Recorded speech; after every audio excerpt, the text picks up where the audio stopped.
going to call this meeting to order. My goodness, this sounds like a middle school classroom. Come on, guys, stand up and we're going to do the Pledge of Allegiance and then have a moment of silence. I pledge allegiance to the flag of the United States of America and to the republic for which it stands, one nation, under God, indivisible, with liberty and justice for all.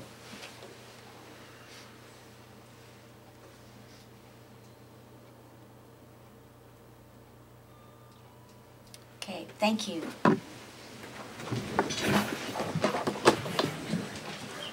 Okay, so I'm going to need a motion and a second to approve the agenda.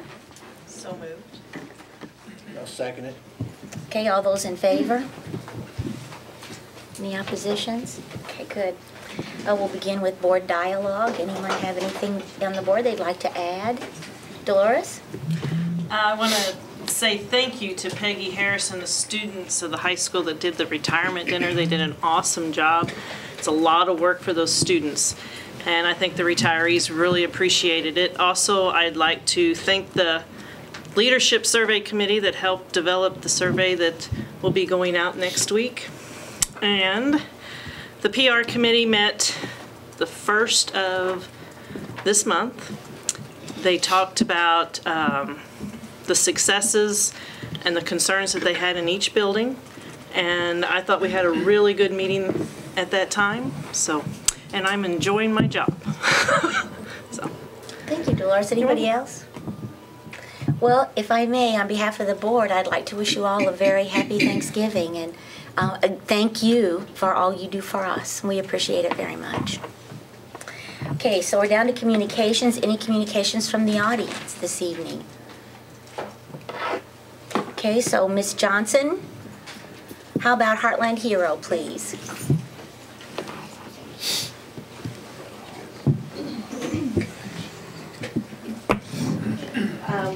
I have, well, first of all, we sent out a survey to our staff about who we would like to select for this year's Heartland Hero, and it was very overwhelming votes for Miss Stephanie Jacobs. She is a volunteer in our building, and when we think about Mrs. Jacobs and we think about some of the things that she does, she helps with just about anything we have going on at school. If it's volcanoes in the classroom, or if it's the book fair, setting up the book fair, working the book fair, tearing down the book fair. She helps with all of our reward day activities. She serves on our PTG. Anything and everything that we could possibly need or want from her, she is there always to lend a helping hand. And just to give you a little bit of insight, she said, "Okay, now Mrs. Johnson, do I need to stay for the whole board meeting?" And I said, "No, you don't have to stay. You're welcome to stay for the whole board meeting, but you don't have to." And she said, "Well, I volunteer for the Boy Scouts, and we have," so, you know, it's hard for her to meet all of the areas that she works and volunteer and will provide service to. So our Heartland Hero for this evening from Roosevelt Elementary is Miss Stephanie Jacobs.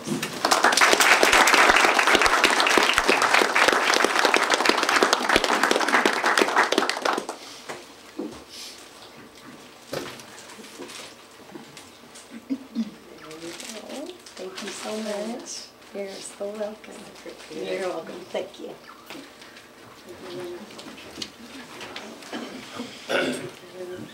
Thank you. Thank you.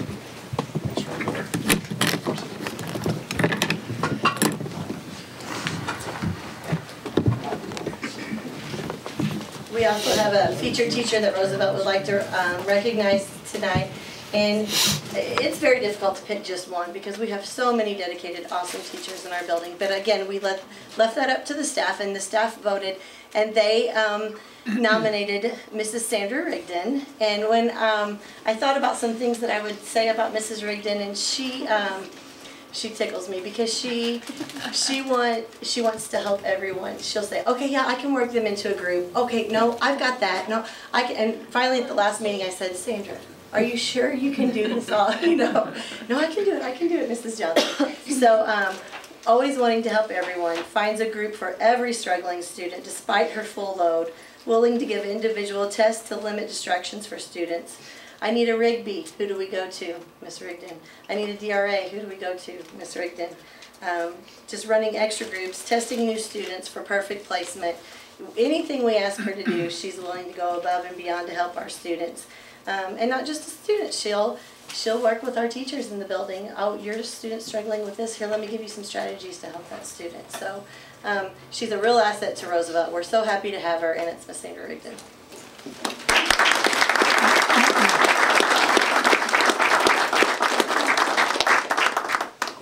You're welcome. Thank you. You're welcome.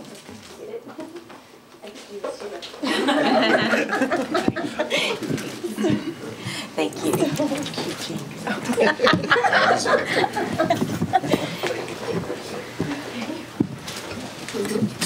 Okay, do we have a CTA report this evening? We do.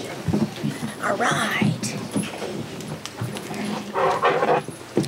This has been a good year for CTA and the PR committee. And one thing that we had the opportunity to do this year is Dr. Thomas notified us at the beginning of the year that we had some money from the Educational Foundation to give away and some mini grants to our teachers for some student projects. And through a selection process, we were able to fund 5 recipients, 5 of the projects, with the funding. We actually had almost 50 submissions from teachers and staff, so it was an overwhelming response. And the 5 recipients that we were able to choose was Dennis Kincaid with a nutrition class, John Minnis with a kindergarten music play, Tracy Sample for greenhouse operations, Sarah Burke with a school-wide painting for disability awareness, and Kim Kennedy with a middle school art gallery. And some of the things in the selection process were which projects would reach the most number of students, and we felt that these projects did a good job of reaching multiple students and multiple staff members and multiple teachers. We also were able to locate possible funding for 33 additional projects, so we felt like we were really able to reach out and fund as many of these as we could. So it was a really nice positive initiative for the teachers, and we were glad to be able to fund some of these student projects. Along with the mini grants, we are getting ready to gather volunteers for December 1st to ring bells for the collection kettles for United Way. We are going to be ringing bells from 3 p.m. to 9 p.m. on Saturday, December 1st. So if any board member wants to volunteer some time and ring some bells, we'd be more than happy to have you. But that's CTA. Thank you. Ron, Yeah. is somebody going to talk to the Education Foundation so that they know what a good job you guys did? Yes, absolutely. We'll be sending them a letter, and they were very nice, too, to accept all of the applications that we received we were not able to fund. They told us to go ahead and fax those into them, and they would look for possible funding throughout the year. So we were able to fax those in and talk to their representative, and we'll be sending them a letter, too. Great, great. Thank you so much. Thanks. Okay. Anybody have comments about letters? Do we get letters? Okay. All right. Dr. Thomas? Tonight, I really want to highlight the community support that we have. We heard about the Education Foundation, and we regularly have community organizations that step forward and want to help our students and our community and our teachers. But tonight, I believe that we have a representative from the VFW Ladies Auxiliary, Miss Ella Matthews. If I would put my glasses on, it would help Miss Matthews, who is going to be making a presentation for one of our students and tell us a little bit about the contest that you all sponsored, and we're really glad to have you here. Okay. Hello, everybody. My name is Etta Matthews, and I'm with the VFW Ladies Auxiliary. And every year, well, this is my first year doing it, but every year we have scholarship funds. And it's called the Voice of Democracy for our high school students. And we also have Patriot Pins for our middle school students. This year, in our Voice of Democracy, we have a first and a second place winner. And on the 10th of December, we will be giving them $100 cash and $75. But they had the district voting last night. And I'll try to get the name of it, but I'm pretty sure I think Farmington's in there somewhere. So let's all keep praying for it that we got somebody in there. So, but that's about it. And we will hopefully on the 10th, we'll be taking the pictures of the kids so that they will be recognized throughout the Farmington area. Okay. That's it. Thank you very much.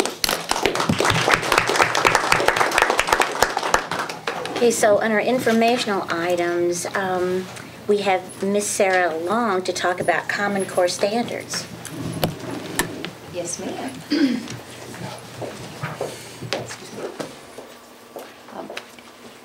Madam President, in your board report, you will see a couple of items that we're really in a time of change in the state of Missouri and across the nation as well.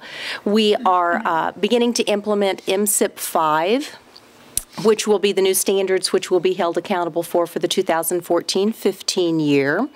One of the items you'll see attached to your board report is an increase in the number of administrative positions that falls under MSIP 5. And we just wanted the board to kind of know that that's looming out there in 2 or 3 years. The Department of Elementary and Secondary Education has actually lowered the number of students per principal or administrator. So we'll be doing some budget planning around that. The other item you'll see attached there is the actual MSIP 5 report for our district. We already reported for you on the MSIP 4 standards, which is what we've been held accountable for certification. And the MSIP 5 is an overall point system. I'll draw your attention to 2 different items that I think will impact our district over the future. One is the way that they're now calculating attendance in MSIP 5. They're now looking at 90% of your students attending 90% of the time. It used to be just considered average daily attendance, so now they're really looking at each individual student and their percentage of time attended. And because of that, we actually did not get all of the attendance points looking at that new system. So that's something we'll be looking at, how to rewrite our attendance letters, how to begin to work with our social workers and with our counselors to increase that attendance percentage and be sure we're in compliance there as well. The other piece to that we did not get points for under MSIP 5 were something called the achievement gap, or how our subgroups do compared to how our overall students do. And the new formula under MSIP 5 actually gives districts more points if they are seeing an increase than if they have a high average. Our district has a high average, so we're obviously not particularly happy about that. There are districts that are getting points who have students that are actually achieving at a lower level than our students. So that's not one that we're particularly happy about, and we'll continue to try to have high achievement for each of our subgroups. But it does tell us we need to be looking at how to increase each one of those so we can get some additional points. The final item I'd like to share with you is looking toward the Common Core standards. We're going to take about 3 months to kind of familiarize the board with some of the items related to what the new testing standards are going to be and what the new expectations for students are going to be. So I'm going to share with you. Now, this is really old school. I'm giving you a paper copy. I just want you to know, I do know it's not electronic. And we can post those if you would like for us to onto board docs. This is an overview of the Common Core project for the nation. There are 2 different groups. There's PARC and Smarter Balance that different states are working with to begin to develop. The standards have already been developed, and right now we're in the assessment phase. We've begun to get the assessment documents, and item writing is happening right now for the assessments that will go live in 2014-15. At that point, our students will no longer be taking a map test. They will be taking what in the state of Missouri is called CAS, which is Core Academic Standards instead of Common Core State Standards. They're one and the same, but in Missouri we've given it a different name. What you're going to see in these documents is they're actually using the best research, which says start with your outcome, work backwards to what that should look like in each grade level. Starting next month, we'll look a little more closely at mathematics, and the following month we'll look a little more closely at what those shifts and changes are for communication arts. I think one of the items that the board might find the most interesting are the last 2 pages of the document I shared with you. This is actually a timeline and also some ideas for what we need to be doing to prepare. Our district already has a vertical alignment team that's been working in both communication arts and mathematics for the past 2 years. Every teacher is beginning to get the Common Core standards, whether you're an art teacher or a music teacher. We've already been working with math and communication arts. So awareness for every teacher will happen this year. And we're beginning to change our summatives and our testing to implement some of the new, more rigorous standards and what the assessment questions will look like. But if you can tell, budget is a big piece We've already spoken a little bit to you all through the technology movement and what adding technology is going to mean, because expectations in technology are definitely part of the CAS or the Common Core standards. To give you an idea, a fourth grader will have to sit down at a keyboard and type an entire, at least a good 2 to 3 paragraph essay. A fifth grader will have a half an hour to do a presentation off of the computer, which means we have to push keyboarding down. We've begun to do that. And we know it means quite a few changes for us. But if you just consider that there are going to be budgetary items, there's going to be curriculum changes, there's going to be assessment changes, and even evaluation changes. The state of Missouri is implementing a new evaluation system for everyone from the superintendent all the way down to teachers and staff members. So big changes are happening, and we want you to be a part of that loop. The other thing I'll do is give Brenda a couple of websites to send out for you, so you can actually, if you're really interested, you can look at the Common Core in a little more in-depth view. But the final page just kind of lays it out over a timeline, looking toward that final 2014-15 school year, when we will be held accountable for those new standards rather than what we currently take as far as assessments and accreditation. If you have any questions, I would be delighted to answer those if possible. And as I said, I'd be happy to send out a couple of websites.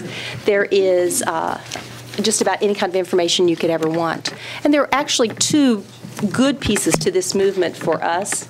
Now that there will be more of a national test, in Missouri, we're going to be comparing apples to apples. So when you say in Mississippi there are almost no failing schools, and in Missouri there are a lot of failing schools, that won't happen under the new Common Core, because every student's going to be taking that same assessment. So we'll be comparing the same kinds of things.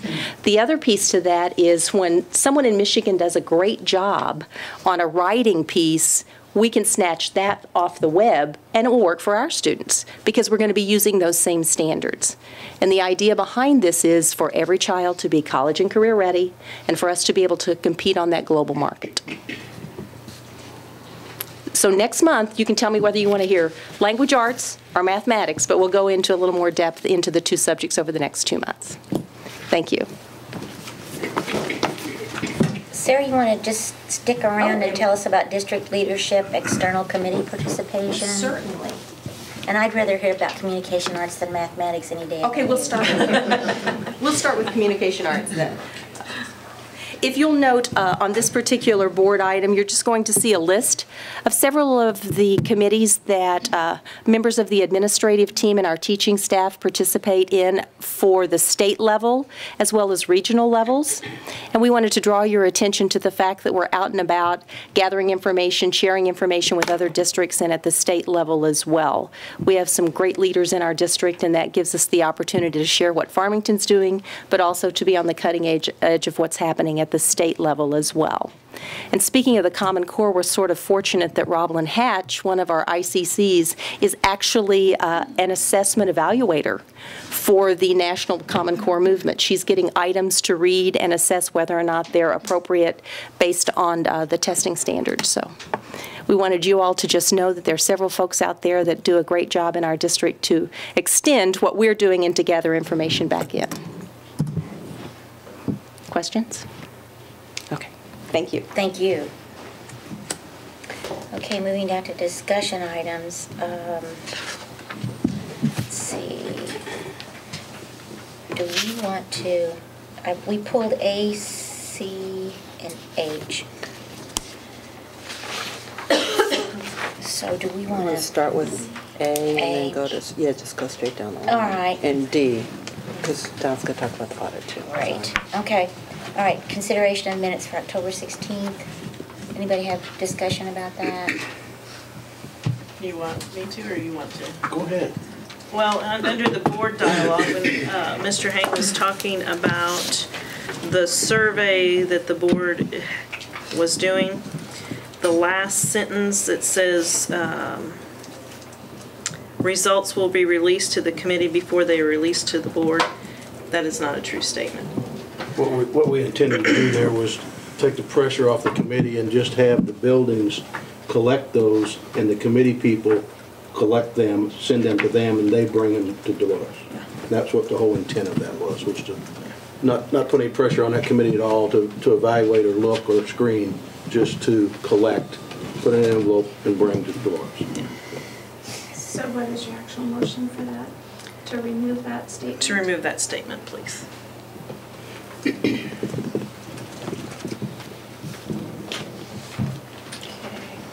So are we ready to go to refund? Okay, I'm sorry, second. I'll second it. Okay, so all those in favor of the revision? Okay, opposition?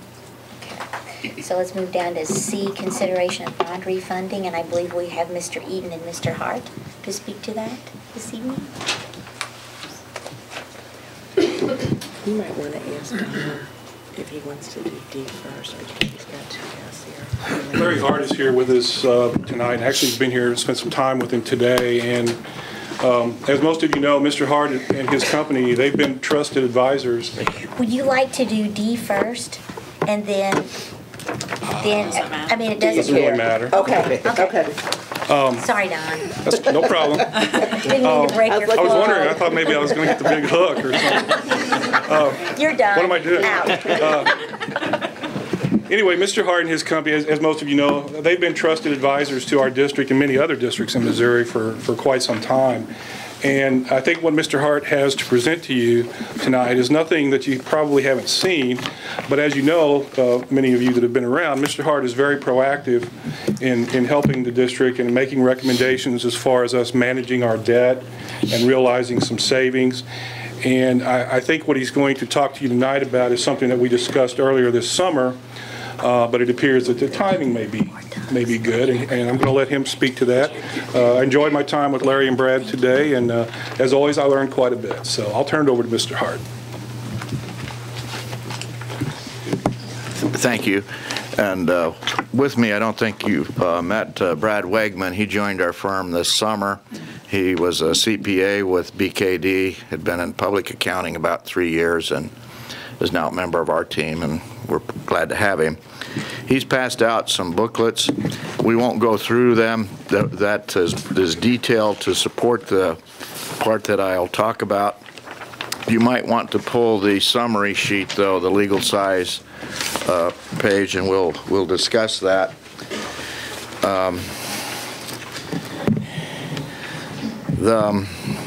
The election's over, and now we're dealing with the fiscal cliff. A side effect of those things is that our interest rates are really low. We did an issue for the Fulton School District last week. It went out to 2021, and the average rate of interest was 0.937%. So they're phenomenally low, and we can take advantage of it. Last summer, you voted to prepay $1,045,000 of your 2008 bonds in March of this year. That's going to save $146,300, and that's the first row going across this summary. What was open at that time was a further refinancing of the 2008 bonds that themselves were a refunding, an advance refunding, so we had to wait to consider it for action until December or so of this year. We talked about it briefly in August, and the savings back then were about $11,771 less than what it looks like it would be now, and I'm trying to be conservative in my projections. That's the second row going across. And so the savings on that one would probably be $188,456, and would boost the total from the prepayment and the refunding to $334,754. Those two activities put you on a path to consider future building programs without needing to raise the levy. Those could be as high as your legal capacity of around $32 million. And we couldn't take action on it in the fall. What we're recommending is that you consider it doing this at your December meeting to lock in the rates. And it will shorten your final maturity on that issue by 2 full years. The prepayment shorten it by 1 year, and this refunding will reduce it by 1 more year. The other item was the fact that the 06 bonds are callable in March of 2016 at no penalty, which is a ways away, but the rates are so low now, there is the possibility of refunding it and saving in the third row. This is more similar to the plan we had last fall, or last summer, 998,813. That's up about 100,000 over what we'd predicted, and I think we could do better. In visiting with Don and Dr. Thomas, we've come up with a better plan, I believe, which is the fourth row for refinancing those bonds, and that would be that would achieve a savings in today's market of around $1,243,000. Now, you'll notice on each of those rows, there's under the negative arbitrage column, there's a red number, and those are taken into account in computing the net savings. And what that is with an advance refunding, we have to buy U.S. Treasury securities with the bond proceeds and invest in the Treasury securities from the closing date of the refinancing until March 1 of 2016. And those rates are so low, even though we're lowering our bond rates, we won't be able to earn as much from the Treasury rates as we're paying on the bond rates, and that's called negative arbitrage. And that's a disadvantage. The way we can get around it is wait until around December of 2015, which is 3 years away. But if I've disclosed on here to compare with the third row plan, Schedule 6, at the bottom is a current refunding. If we waited until December of 2015 to implement it, it would save more money, about 200,000 more, 225,000 more or so, but that's assuming interest rates don't change over that 3-year period. Another difficulty that we have with it is that until the district actually does that refunding, it's a maybe on all of our projections, where we're trying to help you plan for the next project. And we by going ahead, you avoid the risk of rates going up, and you also then have a set of numbers that's fixed, and it's easier for Don and me and others to work with when we're moving or projecting the new issue to fit the best for your projects. And we've said 32 million. We're not saying that's what your plan is. That's how much is available, and we know you're in the process of talking about that with your people. Let's see.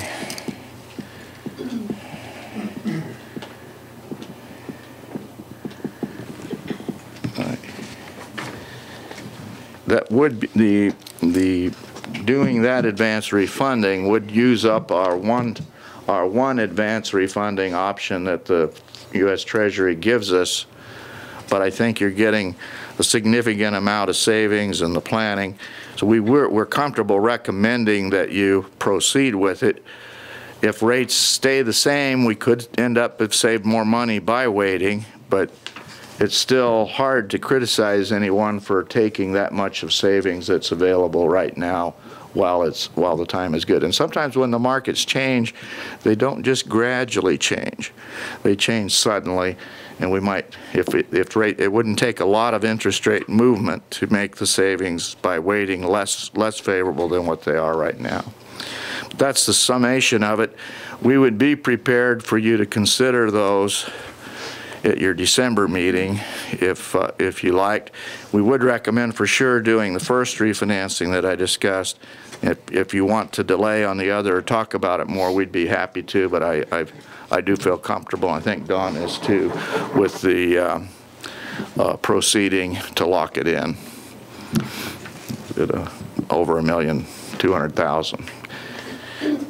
Did I leave anything out, Dr. Thomas? But we're going to need to hear from you if you would like for us to have that additional option listed as an action item, if you want it for discussion again.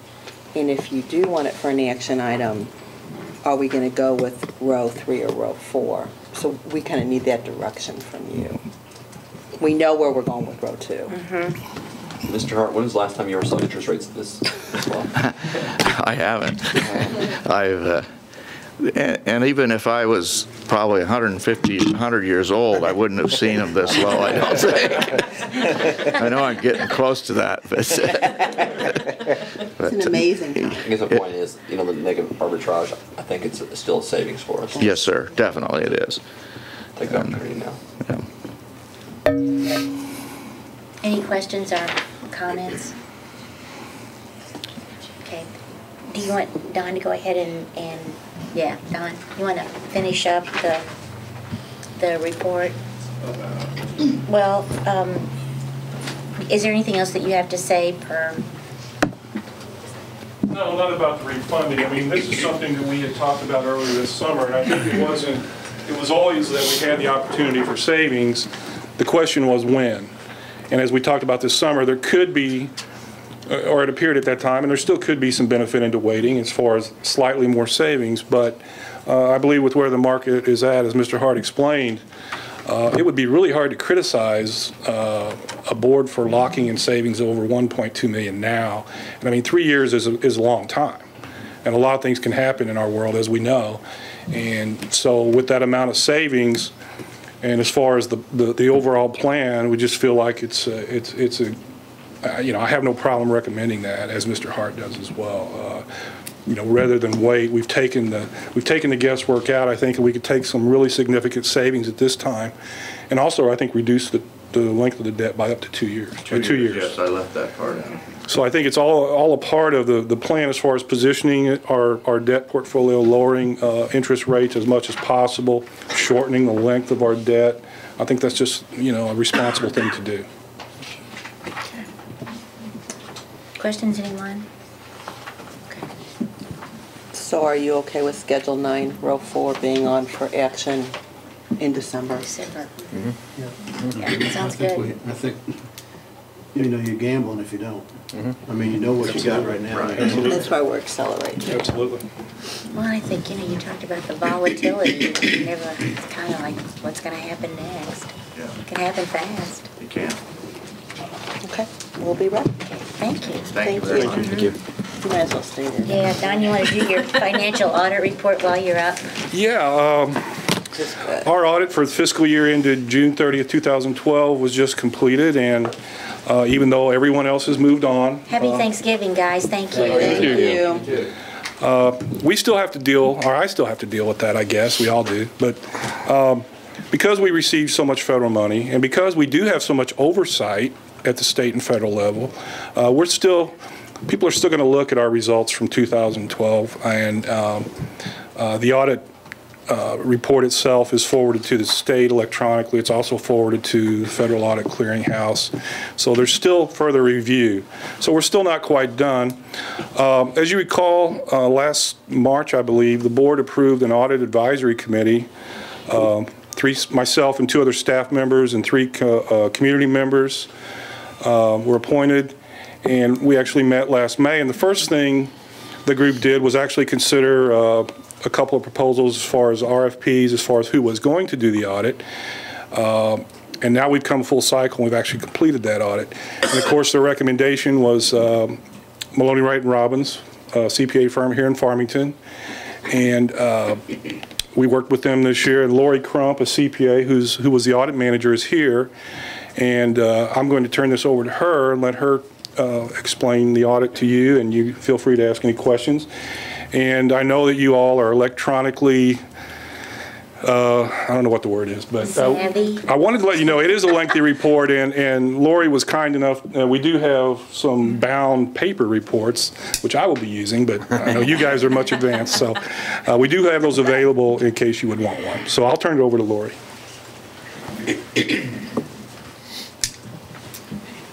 Well, good evening. As Don said, I'm Lori Crump, and our firm, Maloney Wright & Robbins, conducted the audit for the annual financial statement for fiscal year ending June 30th, 2012. And what I will do, I will just kind of briefly go through the full report, highlight a few things, and then if you all have questions regarding the report, then we can address those at that time.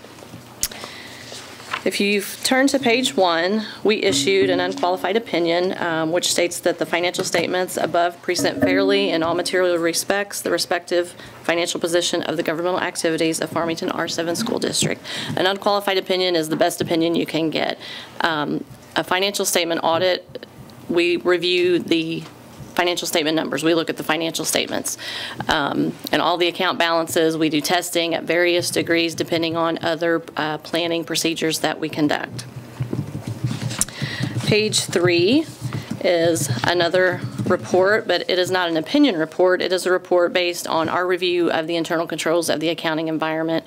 And in so doing the financial statement audit, we have to review the internal controls of the accounting environment to determine if they are reliable, if they're working, and then we determine the level of testing we do based on our evaluation of those internal controls.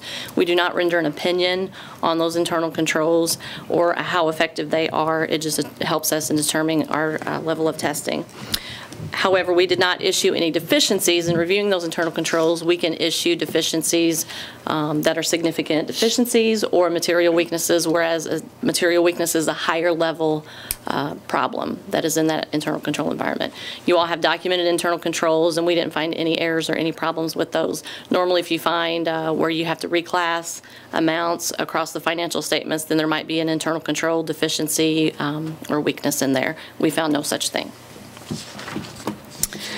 Page 5 is the first page of management discussion and analysis, and this was prepared by Don, and this basically, in layman's terms, cites the information from the financial statements. It's a little more user-friendly, whereas where you're looking at the financial statements, you're looking at total dollars across the board.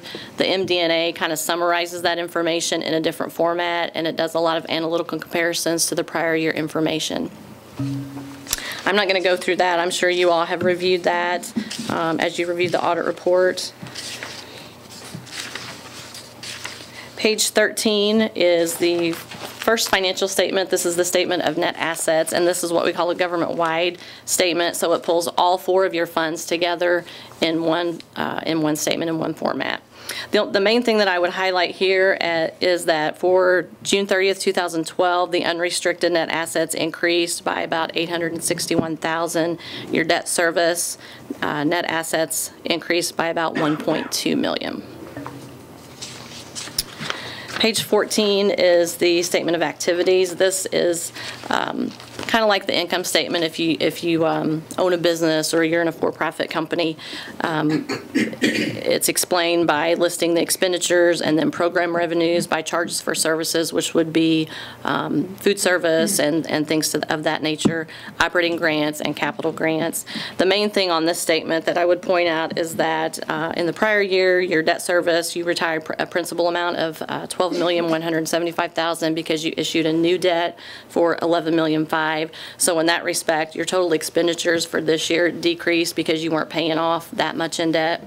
And on the flip side of that, your general revenues decreased by about 9.4 because you did not receive any funds for that new debt. Page 15 is sort of like a balance sheet if you're used to looking at business financial statements. This shows all 4 funds that the district has: general fund, special revenue or teachers fund, debt service, and capital projects. Overall, total fund balance on all of these funds increased. On general fund, it went up by about $798,000. On teachers fund, $11,630, debt service 1.2, and on capital projects increase over last year by about $62,000. Page 16 is just a reconciliation, whereas you all report on a modified cash basis, so you don't accrue expenses, you don't accrue revenues, so there are no reconciling items. This is just a statement for presentation, basically. Page 17, Statement of Revenues and Expenditures. Again, this is by fund, by types of revenue, local, county, state, and federal. So those are totals, combined totals. So if you look, for example, at the federal revenue line, going all the way across to the total, 3.788 in federal revenue on that issue.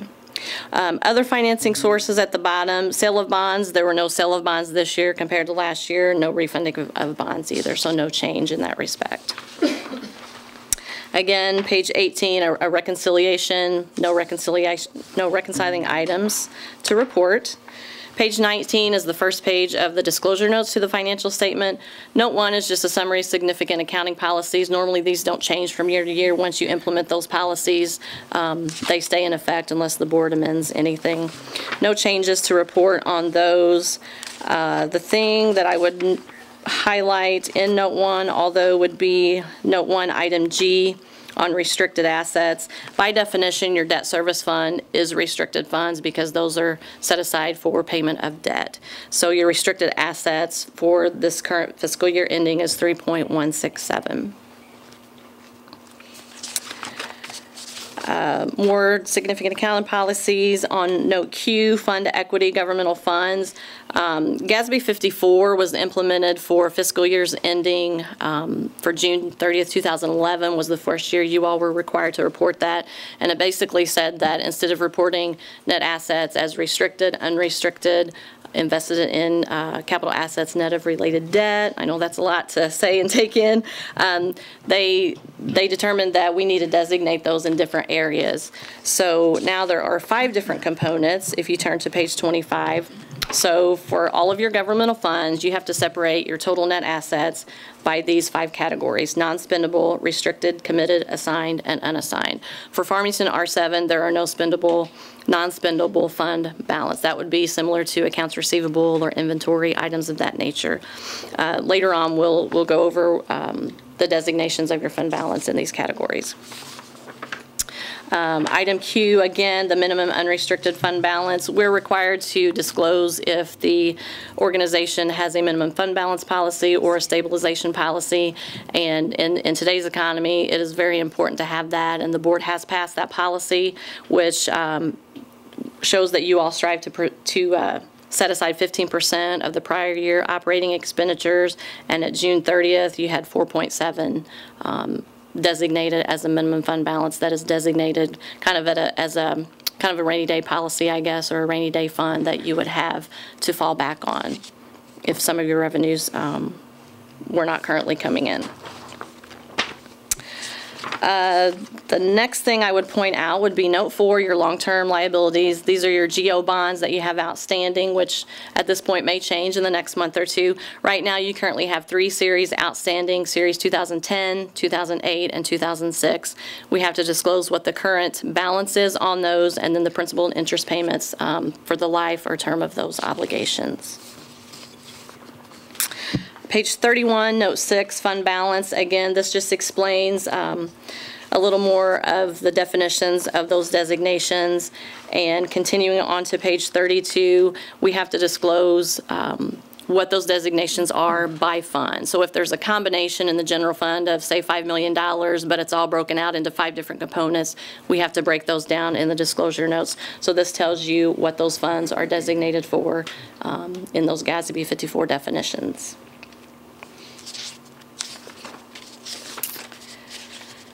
Continuing on to page 35, this is the independent auditor's report on compliance with requirements on basically your federal revenue that you're receiving.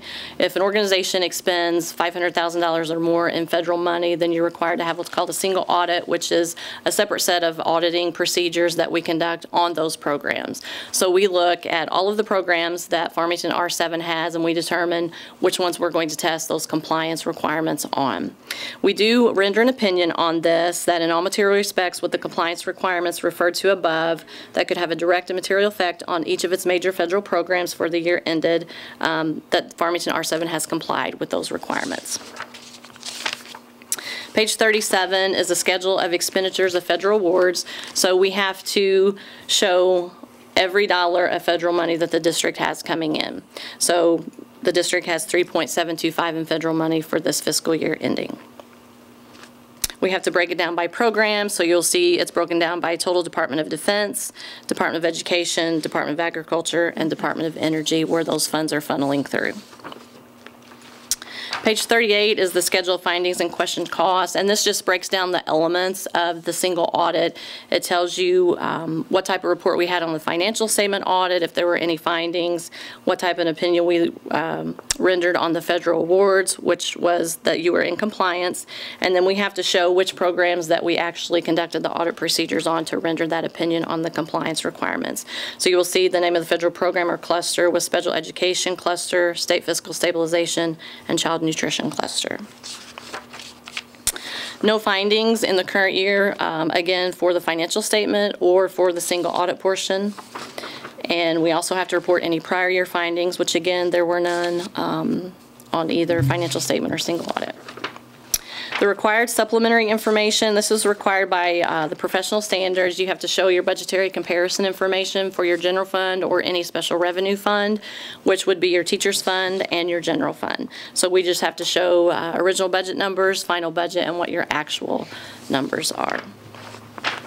And you all amend the budget to match your actual, so you are in compliance with state statutes on those budgetary numbers. State compliance section, this is for Department of Elementary and Secondary Education. We just have to render an opinion on management's assertions on the information that has to be reported to DESE, and they will match what you've reported to them against what we report to them in this audit report.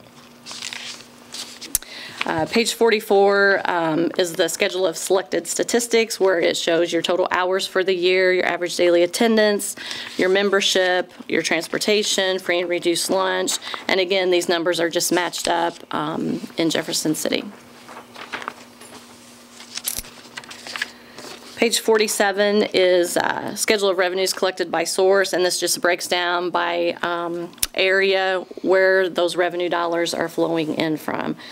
Current tax, delinquent tax, fines, state assessed utilities, basic formula. It gives you a more detailed view of those revenues for the district. Page 49 is schedule of expenditures paid by object. So basically this is showing the funds that were expended by each program for each of these categories. Supplementary information, again, is just budgetary comparison information for your debt service fund and your capital projects fund. And then there's an additional supplemental schedule in there for all funds as a total. Okay, and that's it. If you all have any questions. I know it's a lot to take in. And it was great working with you this year. We really Thank you. It was great working with the districts. And Don. Thank you, Lori. And I think as you can see from the, it's a very extensive report. And, you know, it's not, while it appears, and a lot of people think it's really financial based, it really, you know, I have to acknowledge a lot of people, because a lot of people, I mean, there's a lot of things in here that different people do that are auditable, and they're important. And, you know, other than Terry Roney and Carolyn Walden and with the accounting, you know, there's Crystal Lilly, you'll see attendance numbers that are audited because we get paid based on that. So Crystal Lilly and all the people at the buildings that keep the attendance, you know now why it's such an important thing, because it does drive funding. Stacy Williams with transportation numbers, the reporting of the mileage and the ridership, that does drive funding. Testing of federal programs, I think this year the lucky winners were Ashley and Anna with special services, and Mike Rawson and Ruth Ann and Jeannie, and they really look at those programs really close, and they all came through great, so very happy about that. And last but not least, a couple of members of our audit committee are here that actually had heard the results of the audit a week ago, and that's one of our staff members, Todd McKinney, Mr. Bill Simmons, who's one of our community representatives on the group, so we appreciate them being here. So, are there any questions? Thanks to everyone. Thank you so much, Laura. That was probably exhausting to do, but we appreciate it because that means we don't have to do it. So thank you so much. Okay, so that brings us down to consideration of FEMA architect and project engineer bids that we pulled that one. So is there any discussion? Anybody want to talk about that one? Talk about it now, or you want to talk about it later? Well, Talk about it now. well, I think now's a good time. Okay.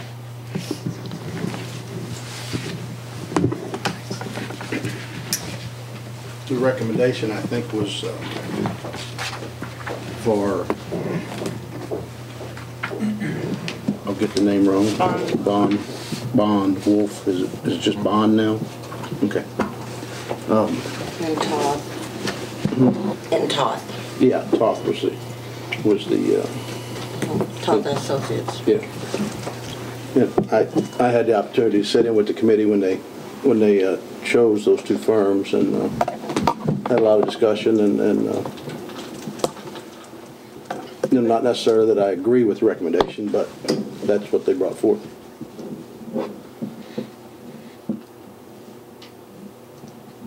You have anything? Well, I mean, I didn't get to see the rubrics on how they chose the architect. I did look over the information that was presented, but I'm still not sold on the recommendation. Is there anything specific that you feel like is important to share with the rest of us? I had some conversations with some contractors that have worked with a lot of architects, and Bond Wolf being one of them. They're a little apprehensive. Not that Bond Wolf's not an excellent firm, and they do outstanding work, and they've just completed a project in Cape Girardeau, and they do a lot of work, and they do very good work. The question here in Farmington is, do we want something that's that expensive? Because Bond Wolf dollar per square foot is expensive because of the way they build things and what they build. As one contractor said, we don't need a Taj Mahal in Farmington. We need to be a little more conservative with our money as to how we build things and what we've done in the past, which is getting the biggest bang out of our buck for our classroom space for kids. People will tell you what we have here in Farmington is not fancy. It's pretty plain, but services our kids well, and we've got a lot out of what we've been able to build. That was the only concern I have. I think we're not conservative enough in choosing an architect. I think that it'll be very expensive to build what Bond Wolf brings forward. And it has to fit into our district. I mean, the buildings have to collate with what we already have. If you have something that stands out that's just doesn't fit in, it's just not going to look right, in my opinion. So your main consideration is that maybe we need to be a little bit more thoughtful about how much money we're spending. Mm-hmm. For what we're getting. For what we're getting. Jim, do we have any idea what the, I know the firms that you looked at for the architect, I don't think there was any question about the engineer. I don't think that at all, but as far as the architect, what are the, I saw nothing in there about fees, percentage. No, we didn't even look at fees. We were looking at... Right, but unfortunately FEMA has changed the way you have to post that, and you cannot include the fee in the posting anymore, which is why there was no fees. They literally don't, that's their rule right now, that you can't look at fees. No percentage. In the selection.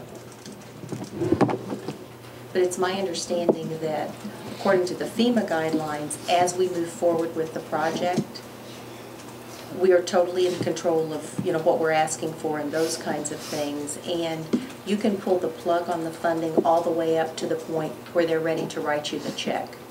You can go back if it doesn't meet your specifications. We have a lot of control over what happens as far as the FEMA dollars, and we're not tied into anything yet, is my understanding of the way it works.